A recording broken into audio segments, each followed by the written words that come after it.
Bismillah ar-Rahman ar-Rahim.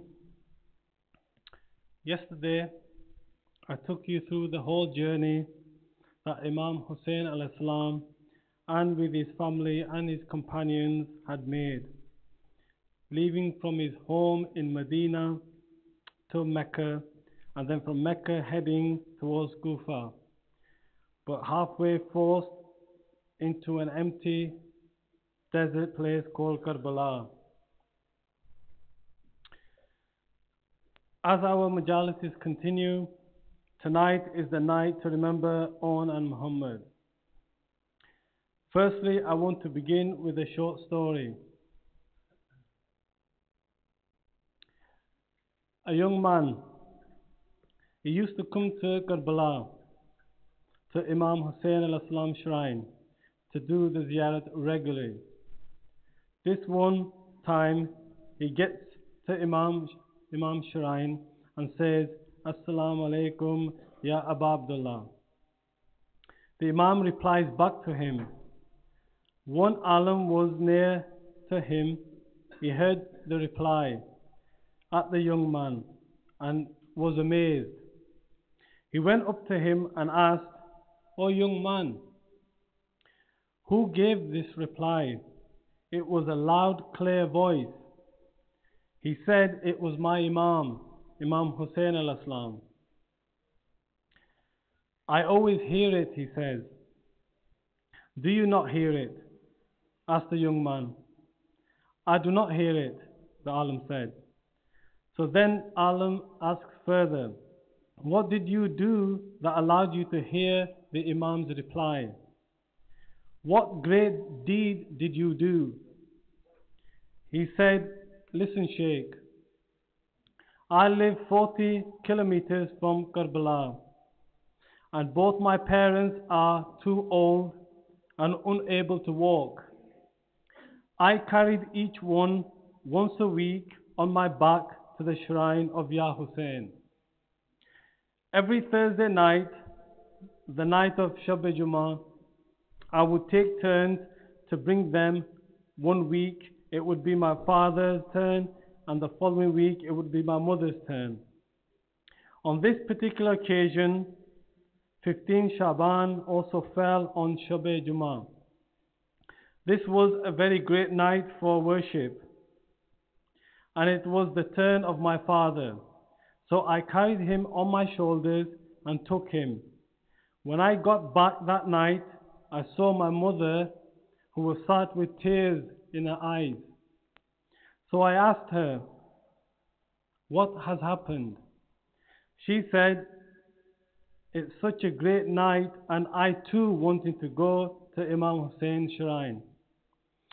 Sheikh, I had just come back all the way from the ziyarat walking whilst carrying my father and I was tired. But I said to her, okay, I will also take you tonight. It was so difficult for me to walk again. The same distance, this time carrying my mother, and I had spent hours and hours to get there. And then she did the ziyarat. On that occasion, I stood in front of the shrine and I said, Assalamu alaikum ya Abu Abdullah. I heard the Imam clearly replying back to me, Wa alaikum assalam. From that day onwards, whenever I recite Ziyarat Ashura, I always heard my Imam directly replying to my salam. So my dear brothers and sisters, the Imam does reply, and so does our Prophet, peace be upon him, when we give salams during our namaz, towards the end. But not everyone can hear him. It is a great bounty, a great reward for those who can hear them. It doesn't come easy, and one of those ways is to appreciate your parents. Put them first before you.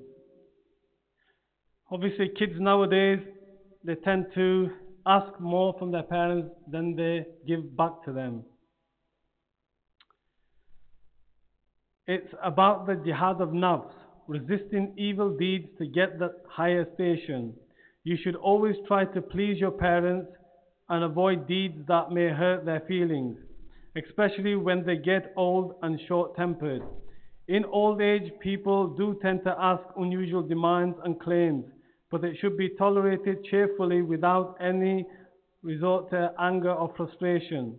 It is mentioned in the Holy Quran, "Thy Lord has decreed that you worship none but Him, and that you be kind to parents, whether one or both of them attain old age in their life. Say not to them a word of contempt, oof, nor repel them, but address them in terms of honor." This is in the Quran, chapter 17, verse 23. I will inshallah continue this topic regarding how the youngsters should treat their parents, since these lectures are in English and they are targeted to them, but not forgetting that it applies to anyone who has parents who are alive. Salawat.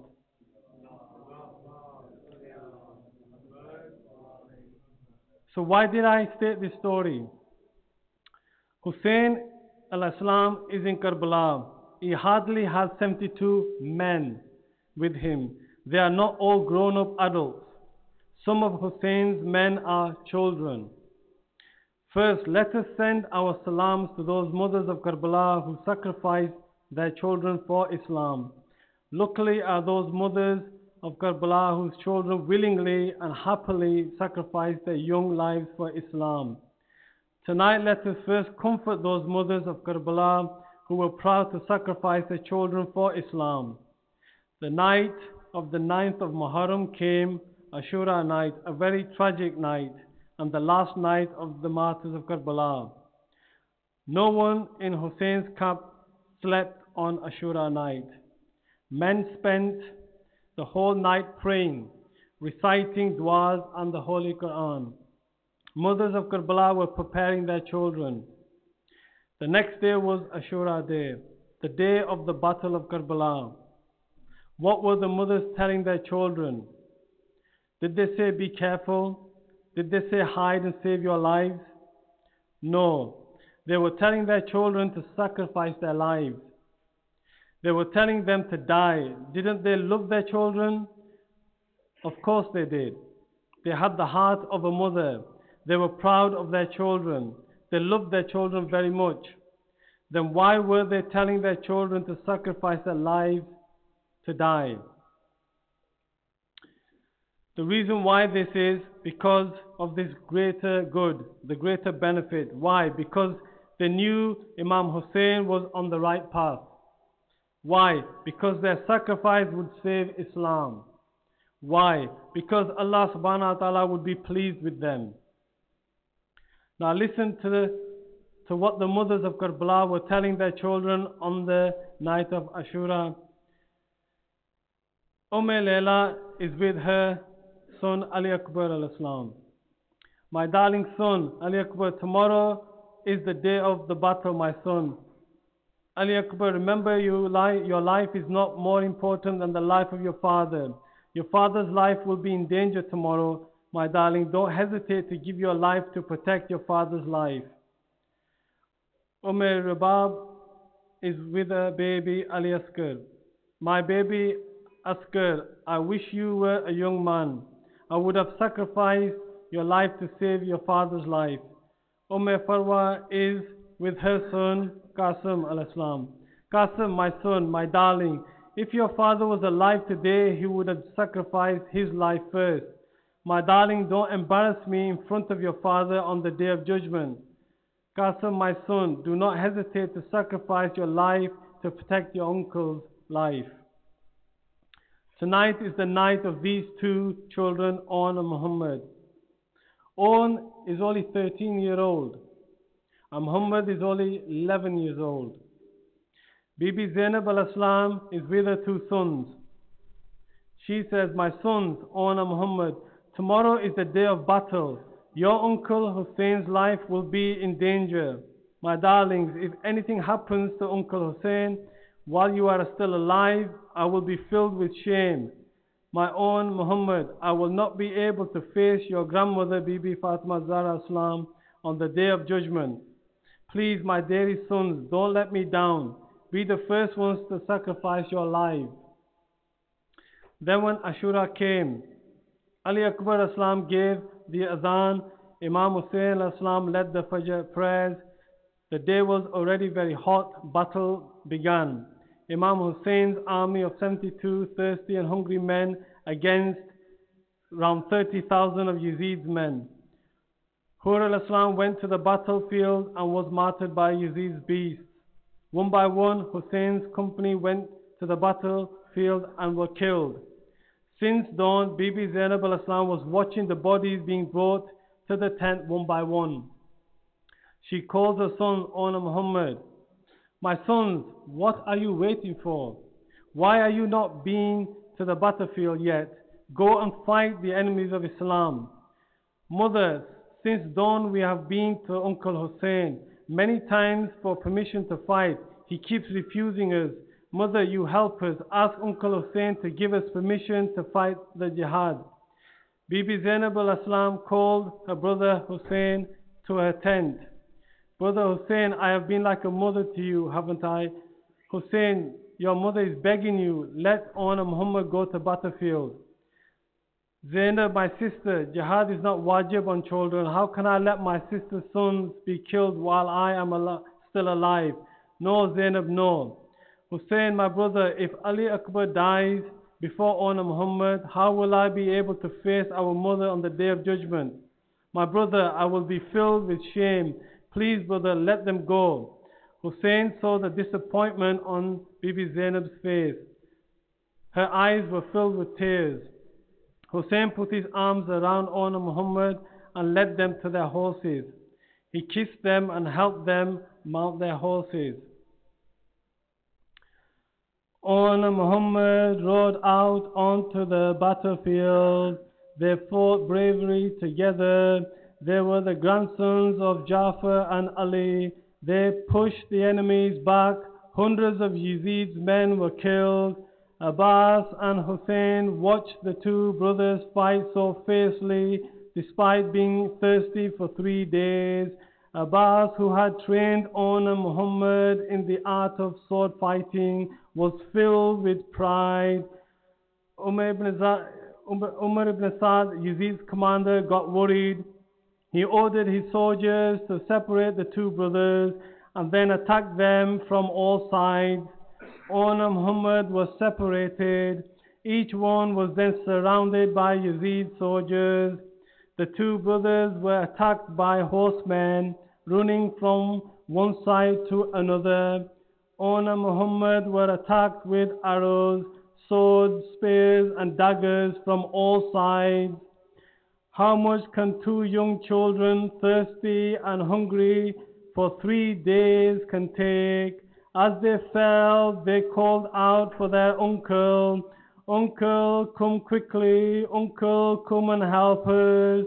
Hussein and Abbas rushed to the battlefield. The children were severely wounded. They were taking their last breaths. Uncle, give us our salam to our mother. Uncle, please tell our mother that just as she had told us, we did not go towards the river. Imam Hussain and Abbas carried the two young bodies to the tent.